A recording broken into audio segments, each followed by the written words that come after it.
دونوں طریقوں پر، دونوں سنتوں پر ایک ساتھ عمل کریں۔ ہم بھی پڑھتے ہیں اور آپ بھی ہمارے ساتھ پڑھیے۔ بسم اللہ الرحمن الرحیم۔ باب قول اللہ ونضع الموازین القسط لیوم القیامہ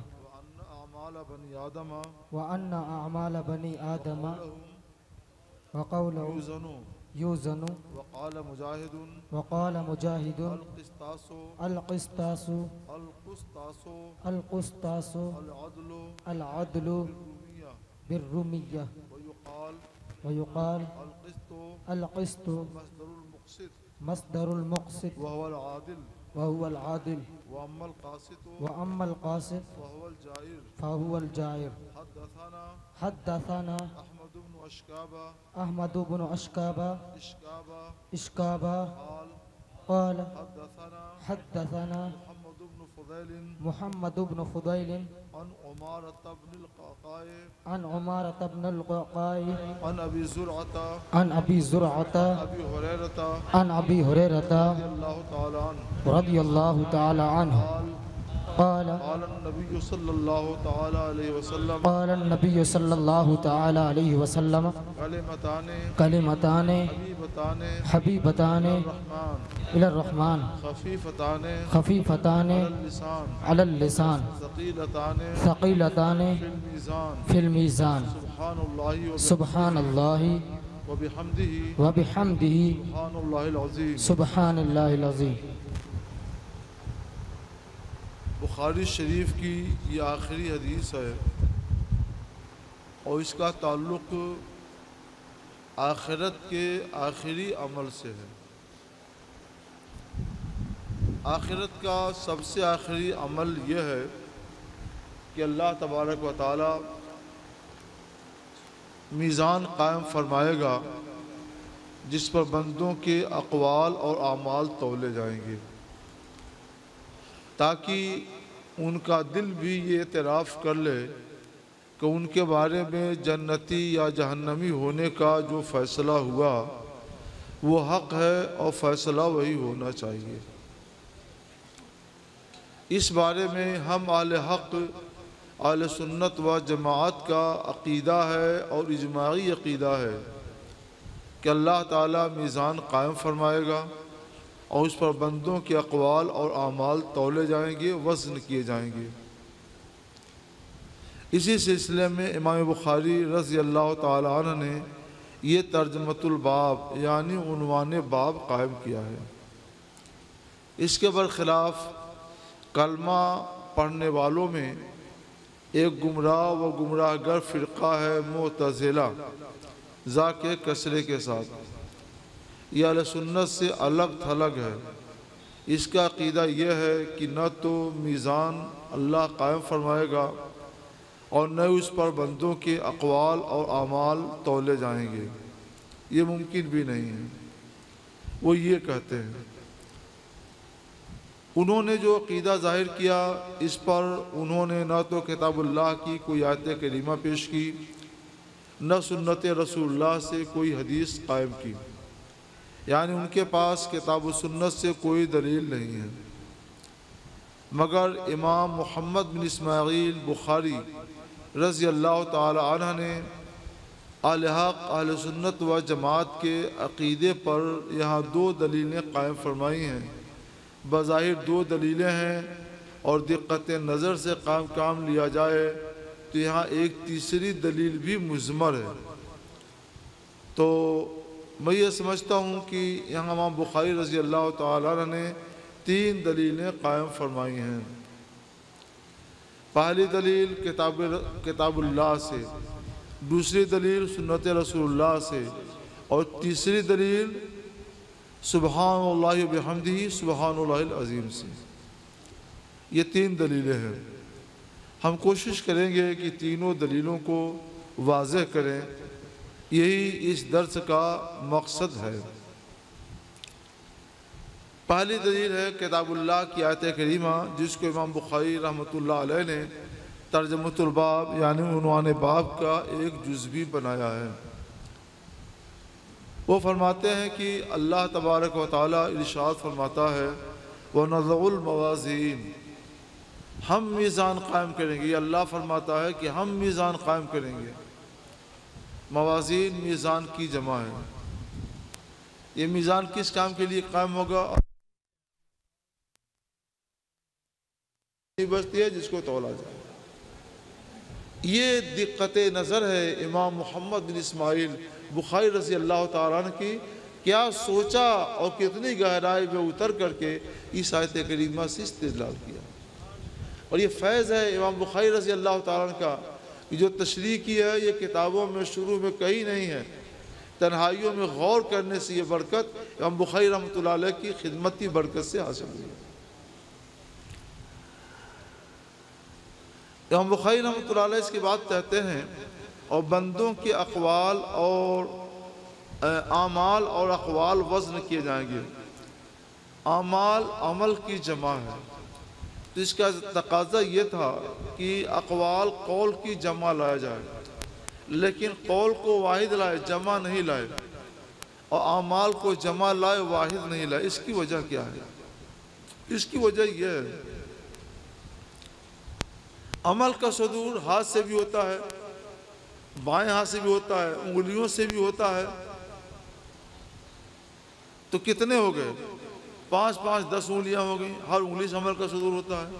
ہر ہاتھ سے عمل کا صدور ہوتا ہے، 12 ہی ہو گئے. دونوں پیروں سے عمل کا صدور ہوتا ہے، دونوں گھٹنوں سے عمل کا صدور ہوتا ہے، دونوں ٹخنوں سے عمل کا صدور ہوتا ہے، پاؤں کی انگلیوں سے عمل کا صدور ہوتا ہے، پیٹھ سے صدور ہوتا ہے، پیٹ سے صدور ہوتا ہے، وغیرہ وغیرہ. آنکھوں سے صدور ہوتا ہے، کان سے صدور ہوتا ہے، سر سے صدور ہوتا ہے عمل کا. تو عمل کا صدور بدن کے بہت سے اعضاء سے ہوتا ہے. تو کثرت اعضاء بتانے کے لیے عمل کی جمع اعمال لائے. مگر قول کا صدور آنکھوں سے نہیں ہوتا، کان سے نہیں ہوتا، ہاتھوں سے نہیں ہوتا، پاؤں اور پیٹھ اور سینے سے نہیں ہوتا. صرف ایک وجہ سے ہوتا ہے، وہ ہے زبان.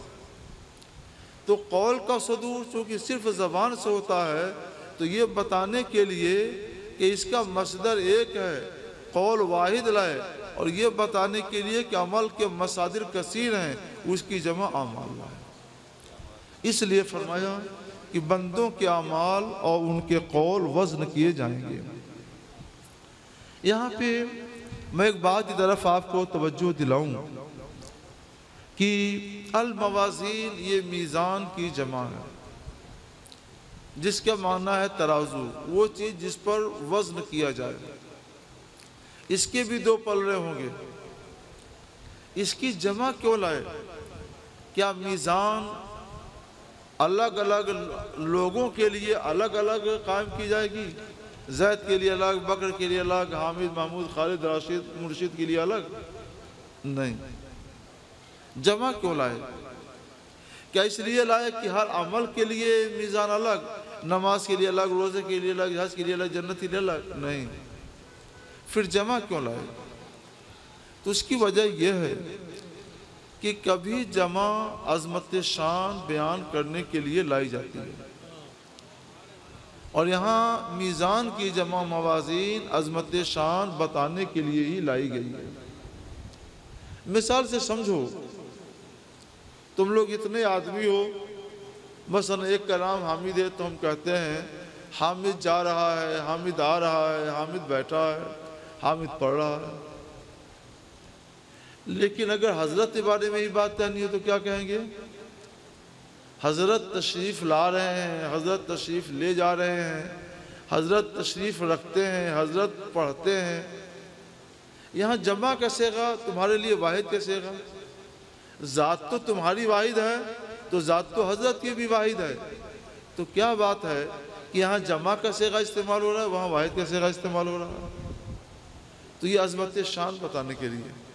جو عظمت شان حضرت کی ہے وہ تمہاری نہیں ہے، تو اس لیے تمہارے لیے واحد کا صیغہ لایا گیا، اور حضرت پیر صاحب کے لیے جمع کا صیغہ لایا گیا.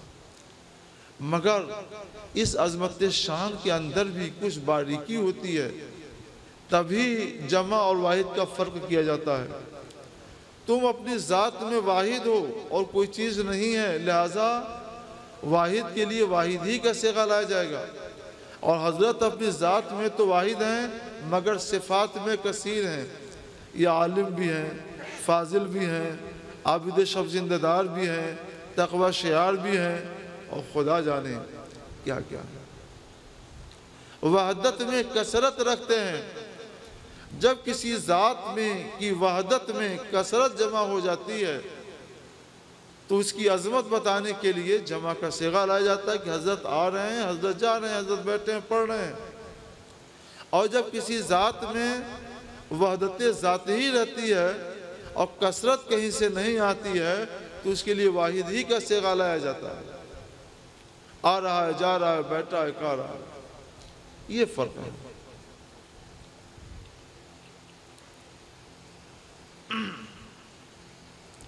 ایک حدیث تو جناب والا بیان ہو گئی، ایک دلیل، اب دوسری دلیل سنیے۔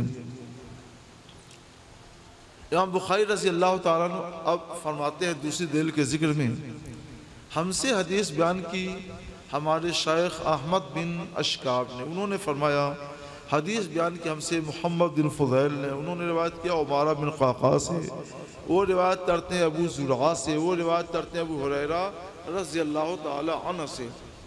انہوں نے فرمایا کہ نبی کریم صلی اللہ علیہ وسلم نے فرمایا کلمتان حبیبتان، دو کلمے ایسے ہیں جو رحمان کو محبوب ہیں، زبان پر ہلکے ہیں، میزان میں بھاری ہیں، سبحان اللہ بحمدہ سبحان اللہ العظیم۔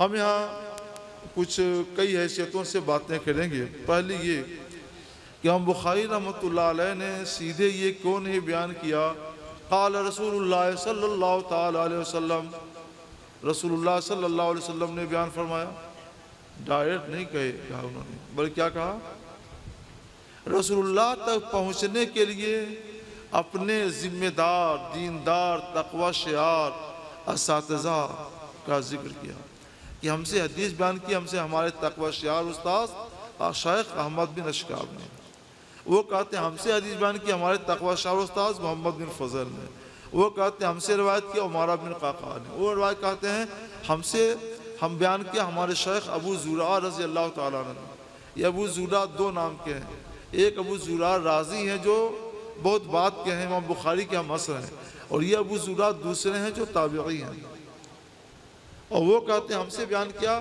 ہمارے شیخ ابو ہریرہ رضی اللہ تعالیٰ عنہ نے، اور وہ کہتے ہیں کہ ہم سے بیان کیا ہمارے شیخ نبی کریم صلی اللہ علیہ وسلم نے۔ یہ کیوں بیان کیا اس طرح سے؟ اس کی وجہ یہ ہے کہ امام بخاری کا زمانہ رسول اللہ صلی اللہ علیہ وسلم سے بہت بعید کا ہے، 200 سال بعد کا ہے، تو بارگاہ رسالت میں حاضر ہونے کے لیے اس سلسلہ سند کی ضرورت تھی کہ اس سلسلہ سند سے ہم بارگاہ رسالت میں حاضر ہوئے۔ جب ابو ہریرہ نے سنا ان کو، انہوں نے سنا ان کو، انہوں نے سنا ان کو، انہوں نے سنا امام بخاری کو، تو پتہ چلا کہ اس واسطے سے امام بخاری رضی اللہ تعالیٰ عنہ نے سنا خود رسول گرامی وقار صلی اللہ علیہ وسلم سے، یہ بتانے کے لیے۔ اچھا، امام بخاری نے تو اس واسطے سے رسول اللہ سے سنا، تو کیا ہم لوگ محروم ہیں؟ ایسا نہیں ہے، الحمدللہ ہم لوگ بھی محروم نہیں ہیں، تو سلسلہ بڑھ جائے گا مگر روحانی سلسلہ اور اس کا تسلسل باقی ہے۔ مثلا اس وقت کی سب سے عالی سند ہے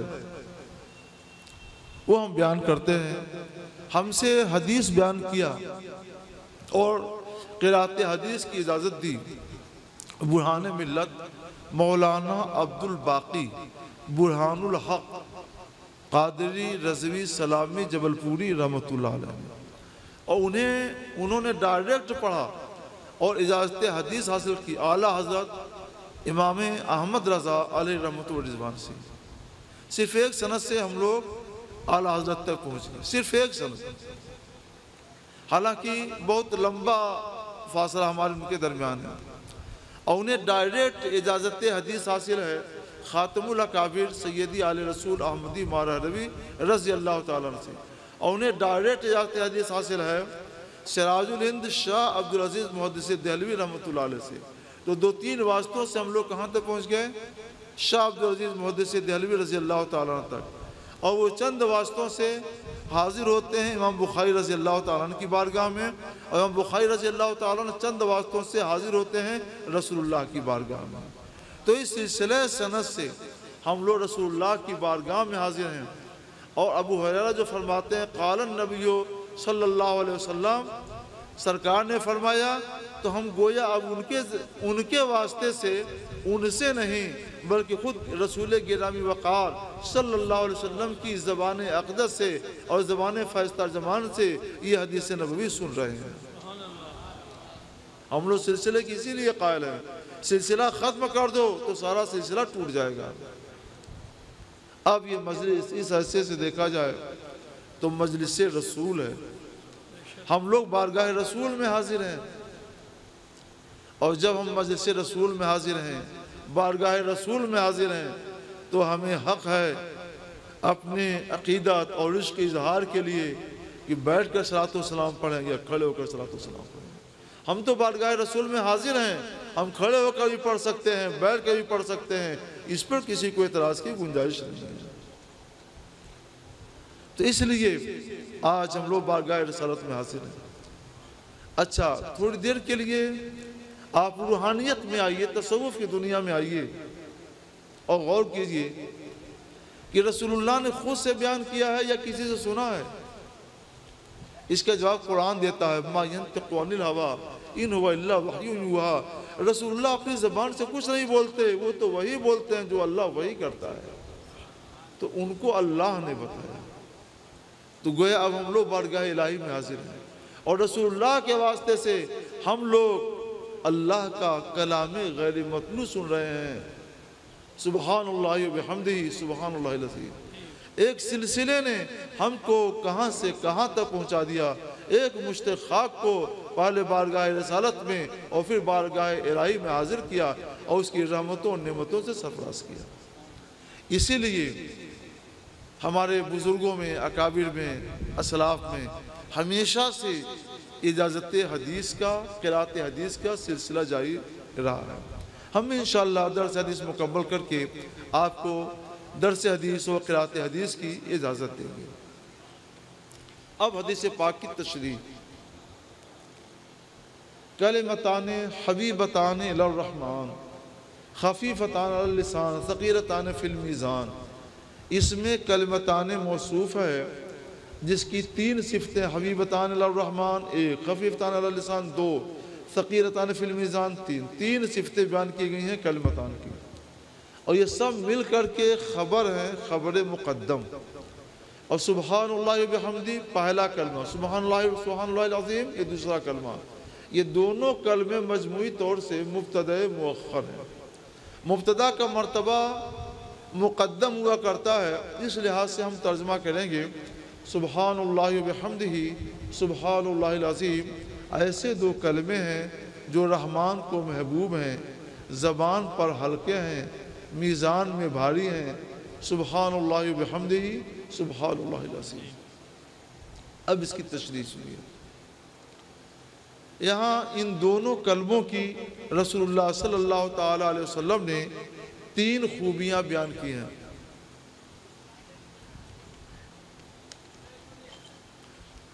پہلی خوبی حبیبتان الی الرحمن، دونوں کلمے رحمان کو محبوب ہیں۔ دوسری خوبی خفیفتان علی اللسان، زبان پر ہلکے ہیں، یعنی ان کو زبان سے ادا کرنا آسان ہے۔ کچھ کلمے ایسے ہوتے ہیں جن کو زبان سے ادا کرنا دشوار ہوتا ہے، جیسے عربی زبان میں حرف راد یا عاصر الحروف کہا جاتا ہے، سب سے دشوار حرف مخرج کے لحاظ سے، ادائیگی کے لحاظ سے۔ اور اردو، فارسی، عربی زبان میں اس طرح کے کلمے بہت ہیں جو مختلف زبانوں پر، مختلف صوبوں کے لوگوں پر ادا کرنا دشوار ہوتے ہیں۔ جیسے ہم حیدرآباد گئے تو وہ قاف کو کھے سے بدلتے، آئیے قبلہ، آئیے خوابہ، تو مجھے برا لگا کہ ارے یا تو کہتے نہیں، یا کہتے تو ٹھیک ٹھاک سے کہتے، یہ کیا قبلہ اور خوابہ؟ تو پہلے مجھ کو خراب لگا، مگر بعد میں نے غور کیا کہ جب قاف آتا ہے تو یہ صاحب قاف کے ساتھ وہی برتاؤ کرتے ہیں، معاملہ میرا نہیں ہے، معاملہ قاف اور کاف کا ہے۔ پھر کچھ لوگ اور آئے تو جناب والا ملنے کے لیے، تو میں نے توجہ کی کہ وہ لوگ بھی قاف اور کاف کے ساتھ یہی برتاؤ کر رہے ہیں کہ وہ خاص سے ہی ادا کر رہے ہیں، قاف کو اس کے مخرج سے ادا نہیں کرتے۔ تو میں سمجھ گیا کہ گویا یہاں کے لوگ جو ہے قاف کو اس کے صحیح مخرج سے ادا کرنے پر قادر نہیں ہیں، زبان سے ادا کرنا دشوار ہے۔ ایک مرتبہ اپنے قریبی صوبے طرف جانا ہوا تو وہاں دیکھا کہ لوگ رے کو رے پڑھتے ہیں، تو سمجھ میں آیا کہ ان کے لیے حرف خفیف نہیں ثقیل ہے، دشوار ہے۔ ایک مرتبہ میں طواف کر رہا تھا مطاف میں، تو ایک قوم گزری، لاطینی قوم، تو وہ تے کو چے پڑھتے تھے، کلمتان خفیفتان، تو کلمتان خفیفتان، ان رحمت اللہ قریب من المحسنین، ان رحمت اللہ قریب من المحسنین۔ تو مجھے اچھا نہیں لگا تو میں رک گیا، پہلے آپ ہی لوگ طواف کر لیجیے، ہم بعد میں کریں گے۔ تو ان کے بعد پھر میں نے بہت دیر کے بعد طواف کیا۔ بتانا یہ ہے کہ وہ قوم تا کو چے سے بدل دیتی ہے۔ اس طرح سے مختلف قومیں ہیں اور مختلف حروف کو مختلف طور سے وہ ادا کرتے ہیں اور ان کو زبان سے ادا کرنا دشوار ہوتا ہے۔ مگر یہ جو دو کلمے ہیں ان کے بارے میں ہمارے رسول صلی اللہ علیہ وسلم فرماتے ہیں کلمتان خفیفتان علی اللسان، یہ دونوں کلمے زبان پر ہلکے ہیں، یعنی ان کا ادا کرنا آسان ہے۔ کوئی یہ نہیں کہے گا کہ میں اس کو ادا نہیں کر سکتا۔ حیدرآبادی سے کہیے پڑھیے تو وہ وہی پڑھے گا جو آپ پڑھتے ہیں، اس میں نہ قاف ہے نہ کاف ہے۔ اور بہار کے لوگوں سے پڑھیے تو وہ بھی یہی پڑھیں گے کیونکہ اس میں کہیں رے نہیں ہے۔ اور لاطینی لوگوں سے کہیے تو یہی پڑھیں کیونکہ اس میں کہیں تے نہیں ہے۔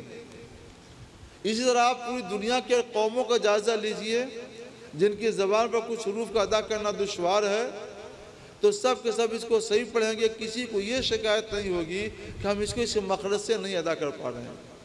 اور کیسے شکایت ہوگی جب ہمارے حضور جائے نور صلی اللہ علیہ وسلم نے فرما دیا ہے خفیفتان علی اللسان، یہ دونوں کلمے زبان پر ہلکے ہیں، تو وہ کلمے دنیا کی کسی بھی قوم اور کسی بھی فرد کے لیے بھاری ہو ہی نہیں سکتی۔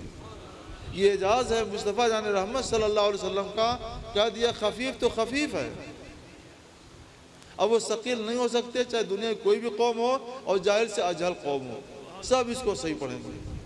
یہ اعجاز نبوت ہے۔ یہ تیسری خوبی بیان کی گئی ہے ثقیلتان فی المیزان، یہ دونوں کلمے میزان میں ثقیل ہیں، بھاری ہیں۔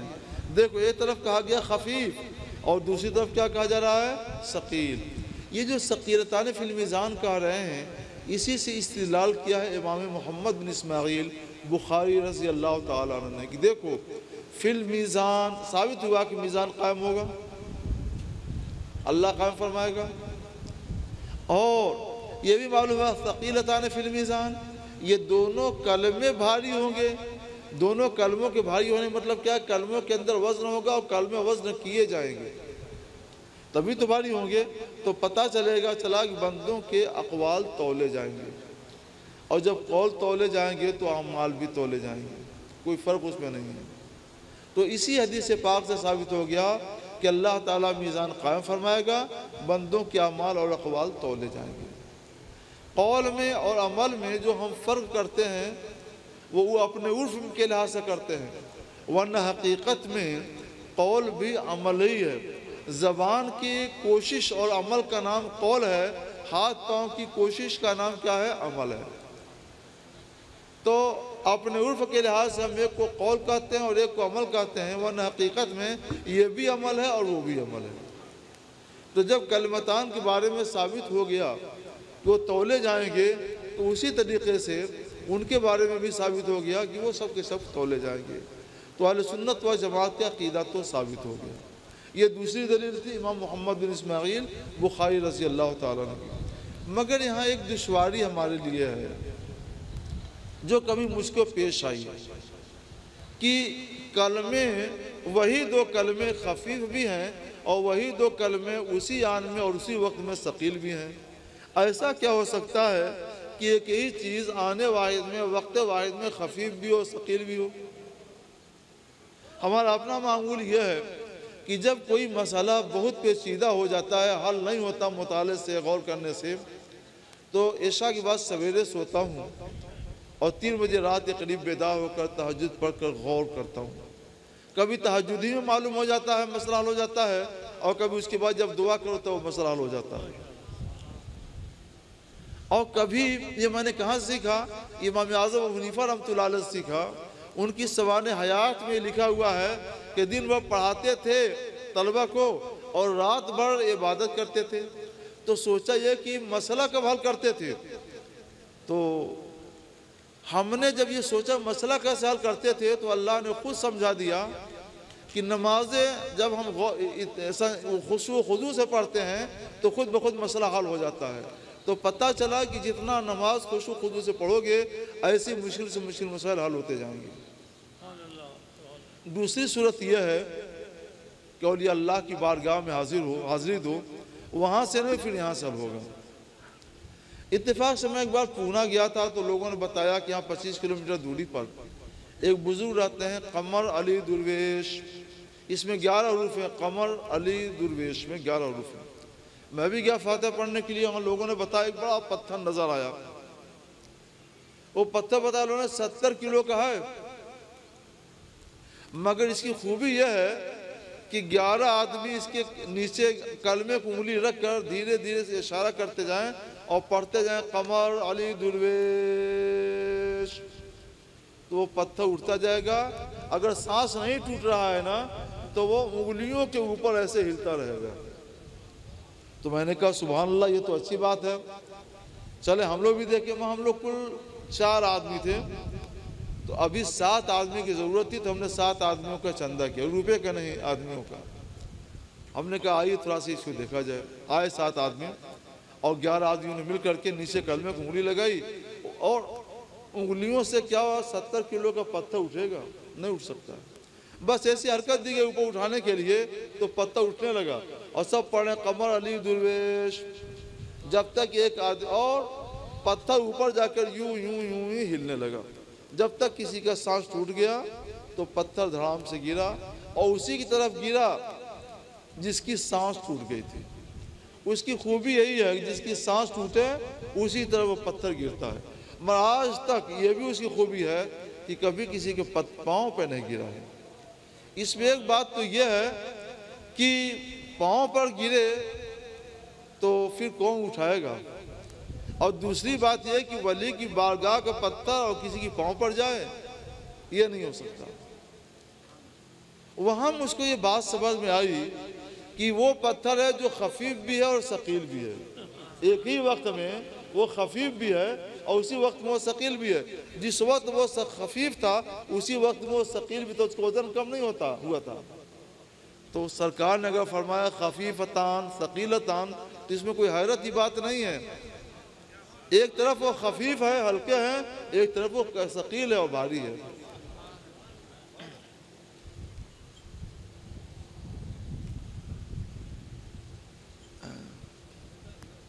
وقت میں گنجائش ہے 15 منٹ؟ اچھا ٹھیک ہے۔ یہاں پہ ہم بتائیں کہ معتزلہ یہ کیوں کہتے ہیں کہ نہ میزان اللہ قائم فرمائے گا نہ اس پر بندوں کے اقوال اور اعمال تولے جائیں، کیوں کہتے ہیں وہ؟ تو وہ کہتے ہیں، ہاں وہ ان حدیثوں کا اور آیتوں کا جواب یہ دیتے ہیں کہ ان سے یہ کنایا ہے اس بات سے کہ اللہ تعالیٰ عدل قائم فرمائے گا، کیونکہ وزن کیا جاتا ہے جوہر جو مادی ہو اور جگہ گھیرے، اور یہ تو عرض ہے، عرض میں نہ وزن ہوتا ہے، قول عرض ہے اور فعل عرض ہے، اور عرض جو ہے نہ مادی ہوتا ہے نہ جگہ گھیرتا ہے نہ اس کو وزن کیا جا سکتا ہے، یہ وہ کہتے ہیں۔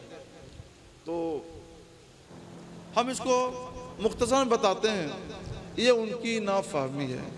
انہوں نے دماغ کا سہارا تو لیا مگر عقل سلیم کو استعمال نہیں کیا۔ ایک تو یہ کہ اللہ تبارک و تعالیٰ قادر ہے کہ وہ عرض کو بھی وزن کر سکتا ہے اور جوہر کو بھی وزن کر سکتا ہے، اس میں کوئی بات نہیں ہے۔ ہم بندے ہیں، ہم عاجز ہوں کہ عرض کو وزن نہ کر سکیں تو ہو سکتا ہے اور ہے، لیکن اللہ تعالیٰ تو قادر ہے، وہ جیسے جوہر کو وزن فرماتا ہے ویسے عرض کو بھی وزن فرماتا ہے، تو اللہ تعالیٰ پر کوئی حکم نہیں لگا سکتے۔ دوسری ایک خوبی اس کے اندر میں بتاؤں، ایک تو عقلی حیثیت سے دیکھو، یہ جو قول ہے یہ کہتے ہیں قول عرض ہے، ہم کہتے ہیں نہیں جناب قول عرض نہیں ہے، قول بھی جوہر ہے اور عمل عرض نہیں ہے، عمل بھی جوہر ہے۔ وہ کیسے ہے؟ قول کسے کہتے ہیں؟ کلام کسے کہتے ہیں؟ تکلم کسے کہتے ہیں؟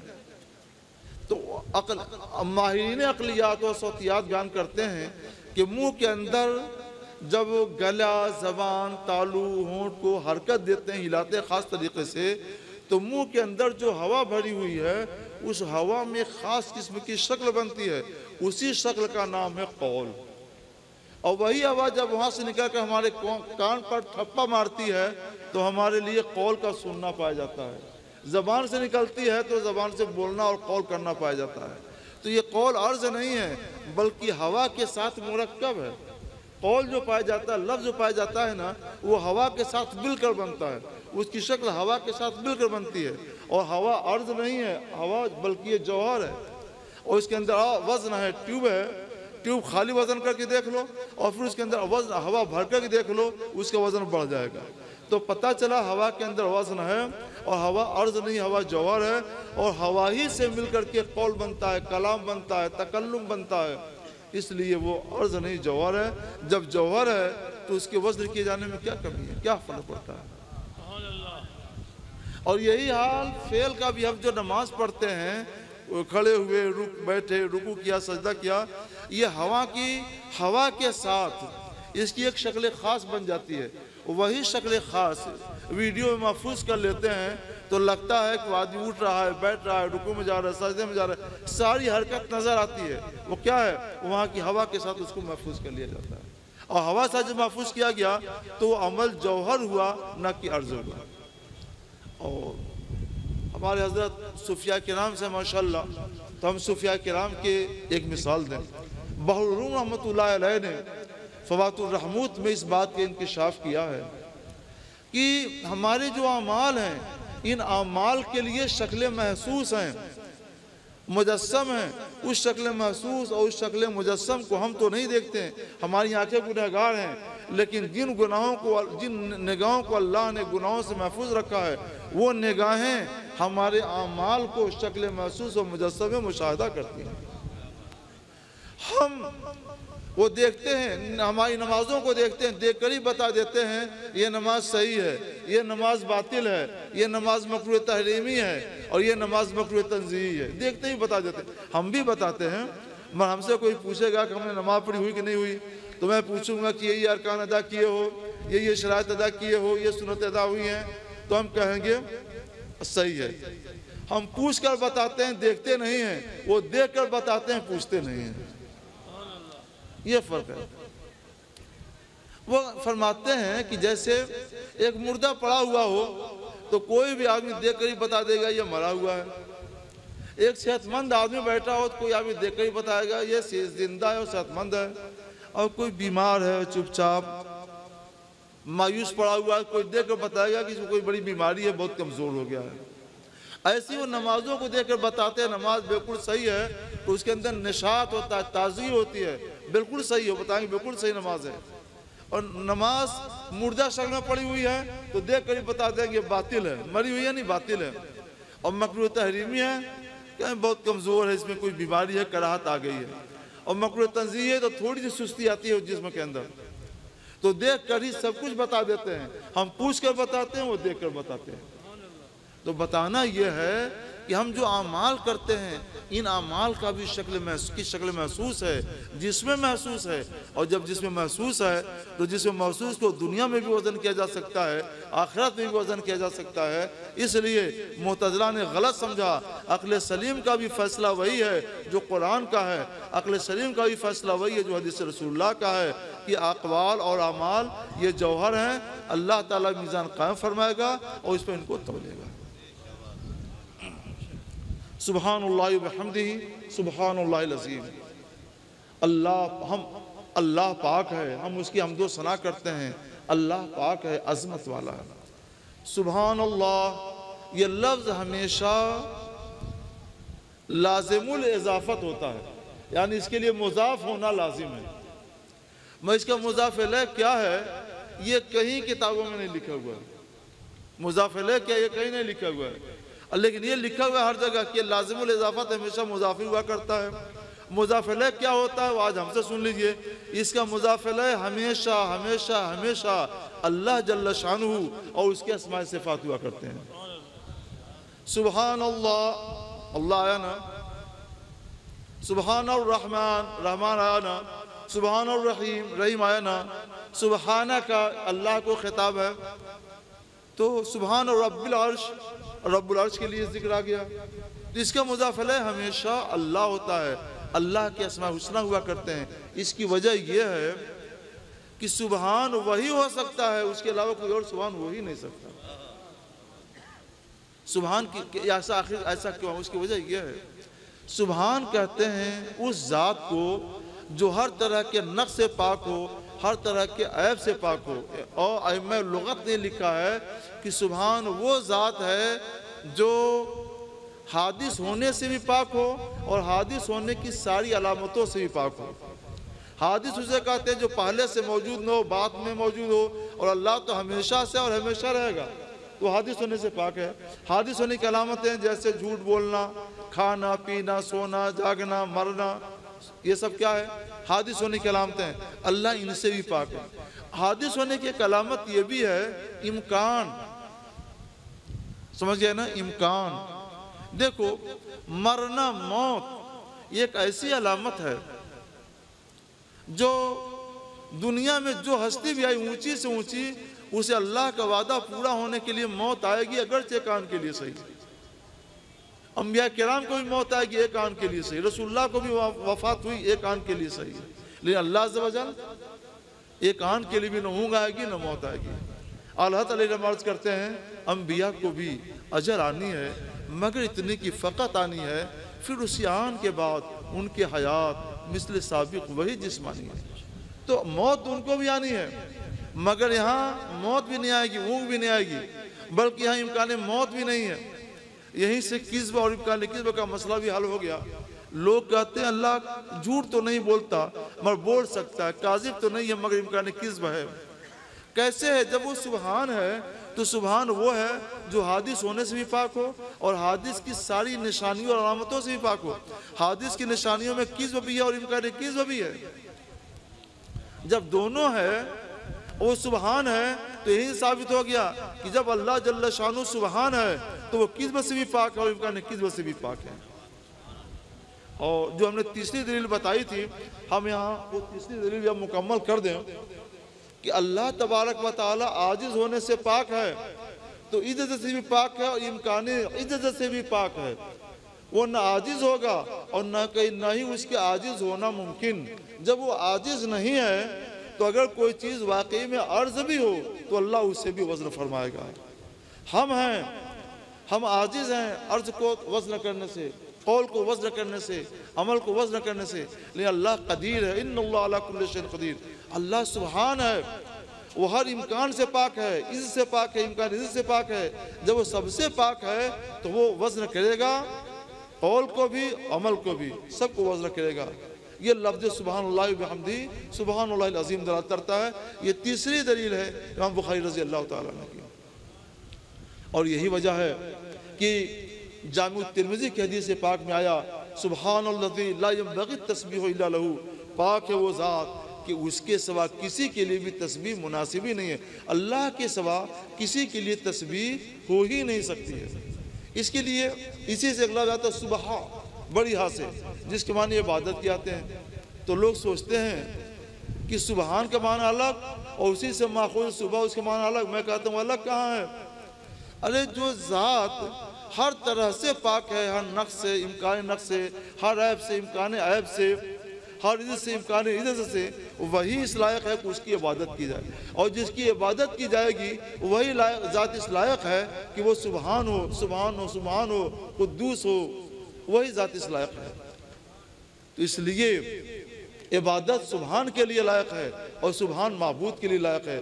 معبود کے سوا کسی کو سبحان نہیں کہیں گے، اور معبود سبحان کے علاوہ کوئی اور نہیں ہو سکتا، وہی ہوگا جو معبود ہوگا۔ اس میں اور بھی بہت کچھ خوبیاں ہیں۔ آپ سب لوگ میرے ساتھ حصول برکت کے لیے 3 بار پڑھیے، سبحان اللہ و بحمدہ، سبحان اللہ العظیم، سبحان اللہ و بحمدہ، سبحان اللہ العظیم، سبحان اللہ و بحمدہ، سبحان اللہ العظیم۔ اس کلمے کی بڑی خوبیاں ہیں۔ جو اس کلموں کو پڑھتا ہے اللہ اسے محبوب بنا لیتا ہے، اور جب اللہ اسے محبوب بنا لے گا تو اسے جہنم بھیجے گا نہیں۔ یہ جو کہا کلمتان حبیبتان الرحمن، یہ دونوں کلمے رحمان کو پیارے ہیں، محبوب ہیں، یہ اشارہ ہے، بشارت ہے کہ جو ان کلموں کو پڑھے گا وہ جنتی ہے، جنت میں جائے گا، اللہ اسے اپنا دیدار کرائے گا۔ یہاں پہ کوئی ہماری تعریف کرے، ہم تعریف کے لائق نہیں ہیں تو ہم اس کو محبوب بنا لیتے ہیں، اور اللہ تعالیٰ تو واقعی تعریف کے لائق ہے، تو اس کی کوئی تعریف کرے گا تو ضرور محبوب بنائے گا۔ اللہ جسے محبوب بنائے گا اسے جہنم میں نہیں، اسے جنت میں بھیجے گا۔ تو یہ جنت کی بشارت ہے۔ مجھے جیسا کہ میں نے بتایا درس حدیث، قرأت حدیث کی اجازت دی حضرت برہان ملت رحمۃ اللہ علیہ نے، انہیں اعلیٰ حضرت امام احمد رضا علیہ رحمۃ الرضوان نے، انہیں سیدی آل رسول احمدی مارا ربی رحمۃ اللہ علیہ نے، اور انہوں نے اپنے شیوخ کے ذریعے امام بخاری سے، امام بخاری نے اپنے شیوخ کے ذریعے رسول اللہ صلی اللہ تعالی علیہ وسلم سے سنا۔ اس سلسلے عالی سے میں آپ تبھی طلبہ کو جو فارغ ہو رہے ہیں قرأت حدیث، درس حدیث، خدمت حدیث، نشر حدیث کی اجازت دیتا ہوں، اس شرط کے ساتھ کہ آپ ظاہر و باطن میں تقوی پر قائم ہیں۔ یہ سند بہت عالی ہے، اور بھی سندیں ہیں، مگر سند سب سے عالی ہے، اس لیے اس سند عالی کی میں نے آپ کو اجازت دی۔ اللہ تعالیٰ اس کی برکتیں آپ میں، ہم میں، سب میں ظاہر فرمائے۔ اللہم آمین۔